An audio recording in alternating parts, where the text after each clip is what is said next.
Buffer overflow के ऊपर exam में शॉर्ट शॉर्ट क्वेश्चन आने की चांसेस बहुत ज्यादा है, और इसलिए आज हम बफर ओवरफ्लो का अभ्यास करने वाला है। सबसे पहले तुम्हें यह समझने की जरूरत है कि बफर का मतलब क्या होता है। बफर का मतलब एक ऐसा मेमोरी स्टोरेज रीजन जो डेटा को टेम्पररीली होल्ड करने के लिए बनाया गया है while the data is being transferred from one location to other। अब बफर के बारे में तुम्हें और एक इंटरेस्टिंग चीज समझने की जरूरत है, विच इज हर बफर की अपनी खुद की एक डेटा होल्डिंग कैपेसिटी होती है। अभी अभी तुमने समझा कि बफर का मतलब क्या होता है, अब हम समझेंगे कि बफर ओवरफ्लो का मतलब क्या होता है। तो अभी बफर ओवरफ्लो तब होता है जब बफर के अंदर जो डेटा एंटर किया गया है वो डेटा बफर के डेटा होल्डिंग कैपेसिटी को एक्सीड करता हो। एकदम आसान भाषा में, अगर तुमने बफर के अंदर कुछ ऐसा डेटा एंटर किया जो डेटा उस बफर के डेटा होल्डिंग कैपेसिटी को एक्सीड करता है, तो तब बफर ओवरफ्लो होगा। और मैं किस चीज की बात कर रहा हूं, लेट्स से फॉर एग्जांपल एक लॉगिन पेज है, तो लॉगिन पेज के अंदर ऑब्वियसली यूजर आईडी और पासवर्ड मांगा जाएगा, right.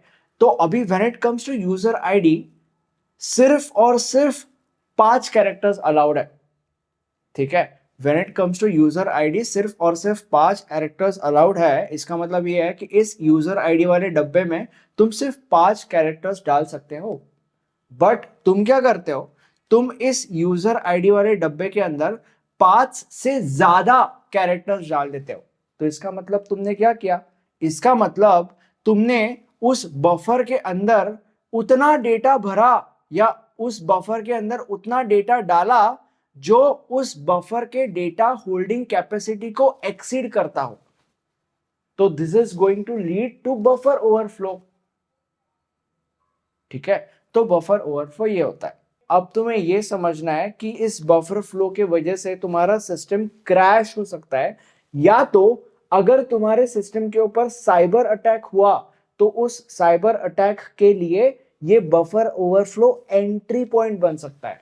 Now you need to understand that कि अगर प्रोग्राम सही से लिखा गया है तो जो बफर का डेटा होल्डिंग कैपेसिटी है, which is in this case 5 characters, अगर तुम इस बफर के डेटा होल्डिंग कैपेसिटी को एक्सीड करते हो, मतलब तुम 5 से ज्यादा कैरेक्टर्स अगर डालने की कोशिश करते हो, तो तुम्हें एक एरर आएगा, तो तुम्हें एक पॉपअप आएगा। And this popup would tell you कि बफर का डेटा होल्डिंग कैपेसिटी 5 ही कैरेक्टर्स है और इसीलिए तुम 5 कैरेक्टर्स या 5 से कम कैरेक्टर्स ही एंटर कर सकते हो।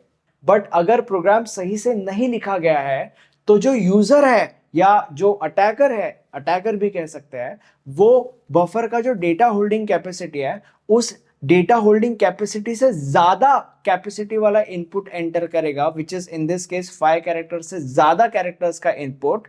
जिसके वजह से क्या होगा, जिसके वजह से जो प्रोग्राम है वो प्रोग्राम इस पूरे के पूरे इनपुट को ले लेगा, वो प्रोग्राम इस पूरे के पूरे इनपुट को प्रोसेस कर लेगा, एंड इसके वजह से तुम्हारा सिस्टम क्रैश हो सकता है, या this can become an entry point for a future cyber attack. अब तुम शायद से मुझे ये पूछ सकते हो कि how can buffer overflow become an entry point of a future cyber attack.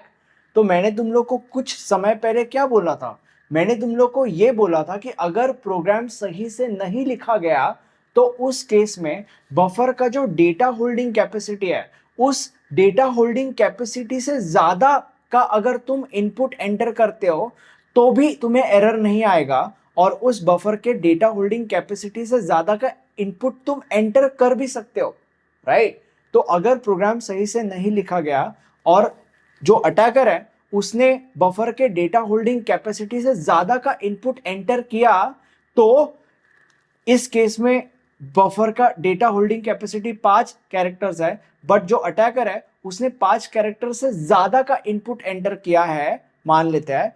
तो 5 कैरेक्टर्स के अलावा जो बाकी का इनपुट है, दैट बाकी का input can be shell command, can be malicious script, can be virus command, ठीक है। और ऐसे केसेस में मैंने तुम लोग को यह भी बोला था कि जो प्रोग्राम है वो प्रोग्राम इस पूरे के पूरे इनपुट को ले लेता है, वो प्रोग्राम इस पूरे के पूरे इनपुट को प्रोसेस कर लेता है, तो उसमें शेल कमांड या मलिशियस स्क्रिप्ट या वायरस कमांड भी आ जाता है।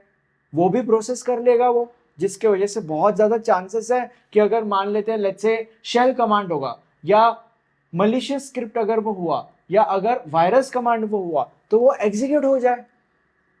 This can become an entry point of future cyber attack.